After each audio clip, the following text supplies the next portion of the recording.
Doctor Hedgewar સ્મૃતિ સેવા સમિતિ આયોજિત મેરેથોન દોડનું આયોજન 5મી જાન્યુઆરીના રોજ થનાર છે, જે માટે એમ્પાવર સમિટનું આયોજન કરવામાં આવ્યું હતું.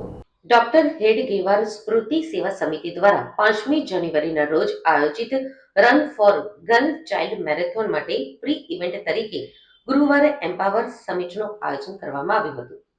આ મેરેથોનનો ઉદ્દેશ કિશોરી વિકાસને પ્રોત્સાહન આપવાનો છે, જે શિક્ષણ, આરોગ્ય અને શોષિત, વંચિત અને પીડિત સમુદાયોની દીકરીઓની આત્મનિર્ભરતા પ્રત્યે જાગૃતિ અને સમર્થનનો સંદેશ આપે છે.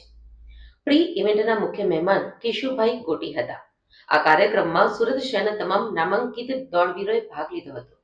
શહેરના અગ્રણી ઉદ્યોગ સાહસિકો, વ્યવસાયિકો, શિક્ષણવિદો અને સામાજિક કાર્યકરો પણ ઉપસ્થિત રહ્યા હતા. સમાજના દરેક ક્ષેત્રની મહિલાઓની હાજરીએ આ કાર્યક્રમના ઉદ્દેશને સાર્થક બનાવ્યો હતો. આ પ્રસંગે ટ્રસ્ટના પ્રેરણાદાયી સેવા કાર્યોની માહિતી આપવામાં આવી હતી. આ સાથે જ લલિતજી પેરીવાલ, રેસ ડાયરેક્ટર દ્વારા મેરેથોનના ટેકનિકલ અને મેનેજમેન્ટ પાસાઓ વિશે માહિતી રજૂ કરવામાં આવી હતી. આ ઇવેન્ટમાં રન ફોર ગર્લ ચાઇલ્ડ મેરેથોનના વિશેષ ટી-શર્ટ અને મેડલનું અનાવરણ કરવામાં આવ્યું હતું. હું કેતન લાપસીવાલા, રાષ્ટ્રીય સ્વયંસેવક સંઘ RSS દ્વારા ડોક્ટર હેડગેવાર સ્મૃતિ સેવા સમિતિ નામની સંસ્થા છે, એના માધ્યમથી સુરતમાં આવેલા 75 સ્લમ્સમાં આપણે છેલ્લા 12 વર્ષથી સેવા કાર્ય કરી રહ્યા છે. પ્રમુખત આ વિસ્તારની અંદર જે બાળકો હોય છે એમને ભણાવવાનું અને સાથે સાથે સંસ્કાર આપવાનું કામ આપણે કરીએ છીએ. તો આ ઉપરાંત વર્ષ દરમિયાનમાં આપણે અલગ અલગ મેડિકલ કેમ્પ કરીએ છીએ, જેમાં હિમોગ્લોબિન અને ડાયાબિટીસ આ બધા પર પણ આપણે કામ કરીએ છીએ. આ ઉપરાંત વર્ષ દરમિયાનમાં આપણે ઘણા બધા આંખની ચિકિત્સાના કેમ્પ કર્યા છે અને લગભગ ગયા વર્ષે આપણે 500 થી વધારે લોકોના મોતિયાના ઓપરેશન કર્યા. 2,500 થી વધારે લોકોને આપણે મોતિયાને એટલે બેતાલાને ધ્યાનમાં રાખીને આપણે ચશ્માનું વિતરણ કર્યું.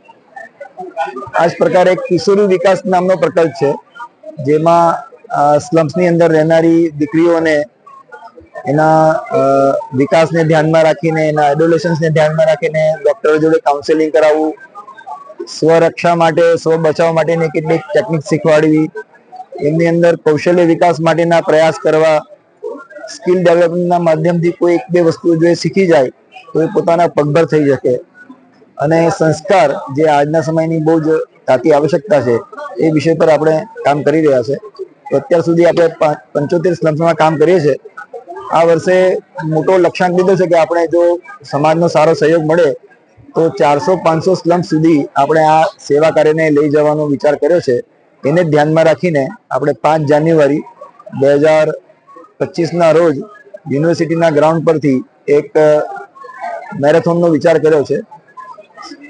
રન ફોર ગર્લ ચાઇલ્ડ આ ટાઇટલ હેઠળ આપણે આ કામ કરવા જઈ રહ્યા છીએ. આજે સર લોન્ચિંગ કરવામાં આવ્યું છે. એટલે આજે ટી-શર્ટનો લોગો, ટી-શર્ટ કયા પ્રકારનું રહેશે, એનો થીમ શું રહેશે, આવી કેટલીક વાતોનું આપણે આજે લોન્ચ કર્યું અને પ્રત્યક્ષ આજથી હવે એના માટેનું રજીસ્ટ્રેશનની પ્રક્રિયા શરૂ થશે. લોકોને રજીસ્ટ્રેશન કરાવવું હોય તો કેવી રીતે કરાવશે? એટલે જે આની આપણે લિંક આપીશું, અહીંયા QR કોડ આપ્યા છે, તો એના માધ્યમથી લોકો પોતે એમાં રજીસ્ટ્રેશન કરાવી શકશે. અને એમાં અલગ અલગ પ્રકારની, એટલે આ હાફ મેરેથોન છે, 21 કિલોમીટર, 10 કિલોમીટર, 5 કિલોમીટર અને 2 કિલોમીટર, આ પ્રકારના 4 પ્રકારની એમાં મેરેથોન થવાની છે. કોનો સહયોગ મળી રહ્યો છે? કોનો સહયોગ મળી રહ્યો છે? સમાજના ઘણા બધા શ્રેષ્ઠીઓએ પોતાનું યોગદાન આપવાનો વિચાર કર્યો છે.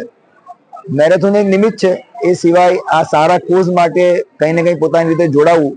તો એક અલગ અલગ સંસ્થાના અહીંયા લોકો આવ્યા હતા, શિક્ષણ જગત જોડે જોડાયેલા લોકો હતા, મેડિકલ જોડે જોડાયેલા લોકો હતા, વિવિધ સંસ્થાઓના લોકો હતા અને પ્રત્યક્ષ રનર્સ હતા કે જે આ વિષય જોડે ઘણા વર્ષોથી જોડાયેલા છે. આ બધા લોકો અહીંયા આવ્યા હતા અને બધાએ ખૂબ જ સારી રીતે આ સહયોગ આપવાનો એક સંકલ્પ બધાની સામે